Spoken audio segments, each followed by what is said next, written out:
Good morning. Welcome to Tea Time.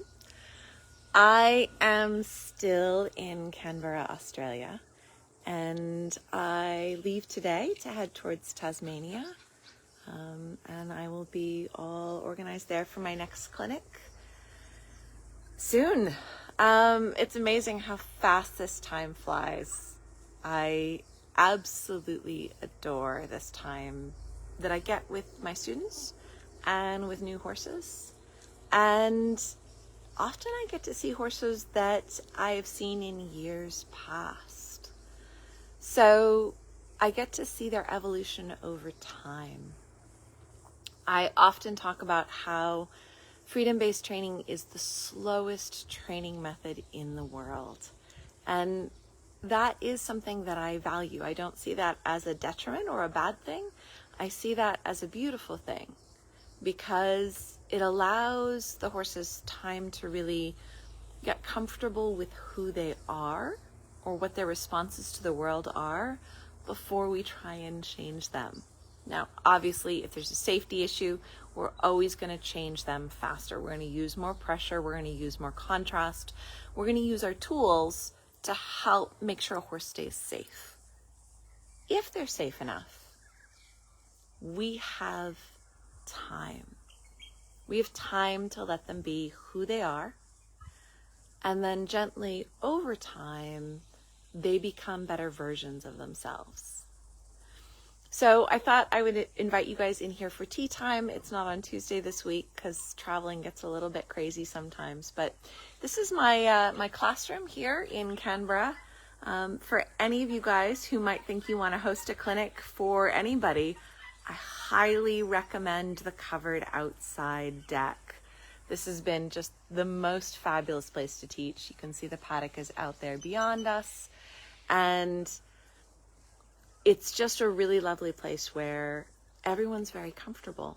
All the participants feel like they are protected from the sun, but they still get the fresh air. They get to see nature, but they're not necessarily bombarded by nature.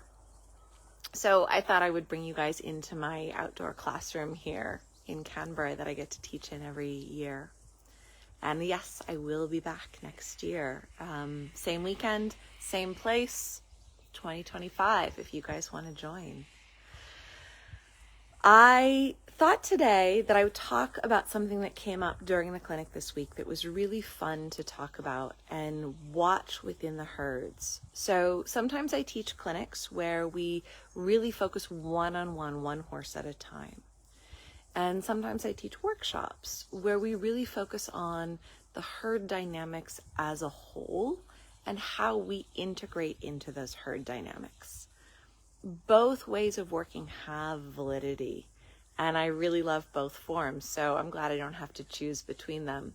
There's sometimes a really good place and opportunity for herd work.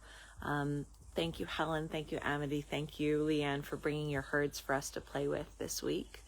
And then there's sometimes a really good opportunity to really focus deeply in with one horse to see how we can help them become the best version of themselves over time.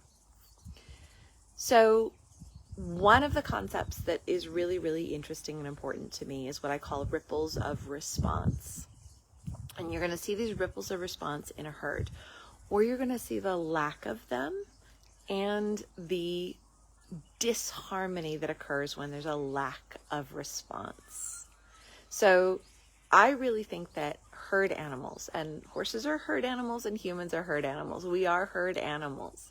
Herd animals need to feel recognized and valued by their herd.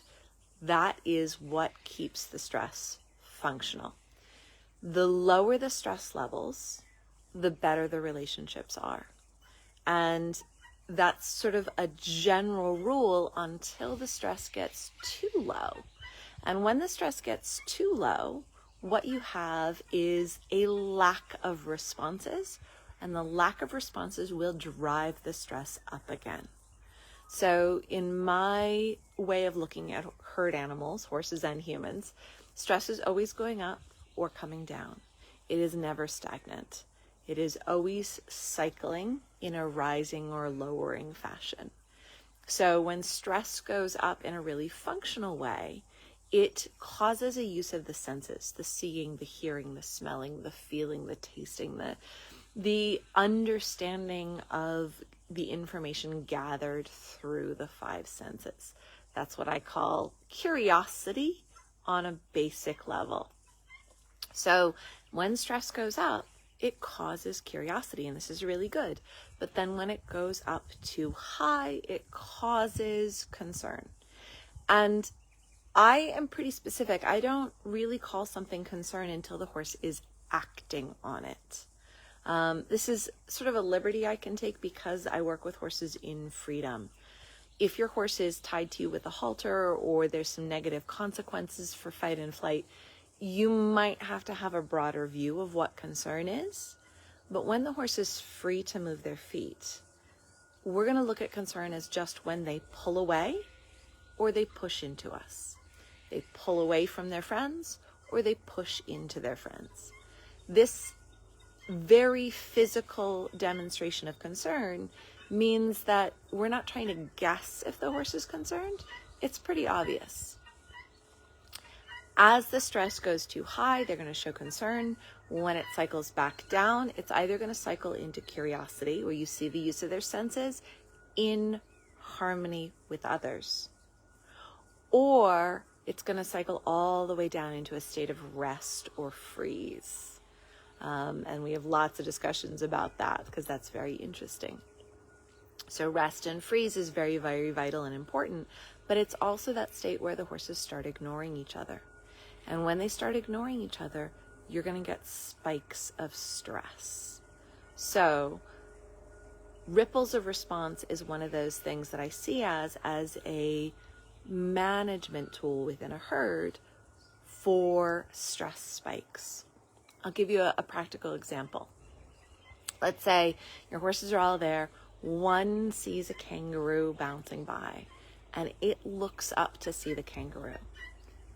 If nobody makes a response, the stress will probably continue to rise. And so as the stress rises, you're going to see pushing or pulling to try and get attention. Something is happening, and I need the rest of the herd to notice. Now, this won't always happen, but it is something that is probable and likely. So if one horse looks up, sees a kangaroo bouncing by, and another horse looks up and either sees the kangaroo or maybe looks the other direction and sees a bird flying by, that is a ripple of response. One horse saw a thing, the next horse saw a thing. And these ripples of response are going to keep stress coming down over and over again.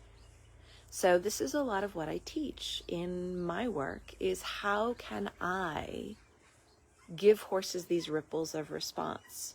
So when something happens, I make sure they know I saw their response to the world. And I'm going to show that with my physical body. This is going to keep the stress coming down.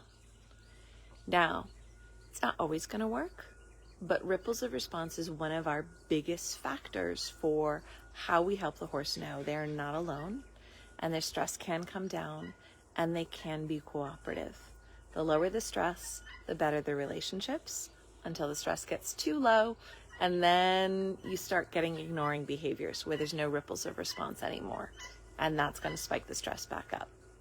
So life is always changing. It's always cycling. It's always circling.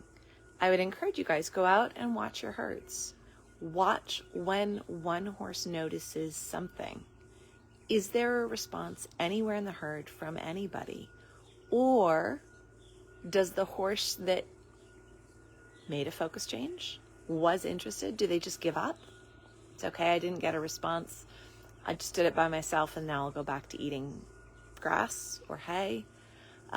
Or do they escalate their behavior, push into the space of another horse, or pull away from the other horses to get more attention? So these ripples of response, you're going to see some horses get a lot of responses. Some horses get ignored a lot. Some horses care that they get ignored a lot, and their stress spikes rather dramatically. Other horses get ignored and they self-regulate, where if nobody's going to pay attention, they just change focus again. And then a few minutes later, they notice something else and they see if maybe there's a response now. And if there isn't, they take a moment, they self-regulate, and then they try again. So the horses that are really self-regulated will keep making an effort to get a ripple of response. The horses that are not very well self-regulated will escalate to get that ripple of response. And the horses that are a little bit shut down or a little bit less caring about the connection between the herds, this will often happen with horses that are elderly. So older horses get to a point where they feel like, oh, it's really okay if I'm ignored. And those horses won't necessarily need a ripple of response, and they'll just go back to their rocking chair, have a sip of tea, and not really care if they get a response. Your younger horses are generally going to really care. It's going to be very, very important to them that they get that ripple of response, and if they don't, they're probably going to escalate pretty quickly. So, this tea time, I leave you guys with a little homework. Go out and watch your herds. Watch the ripples of response. Notice which horses get responses, which horses care the most, which horses escalate if they don't get a response. It's going to give you a lot of insight into how you work with them too. So I hope that's good food for thought. Thank you guys for joining me for tea time. Those of you who see this later, I hope you enjoy it. Let me know in the comments if there's any questions. And I should see you guys for tea time next week from Tasmania.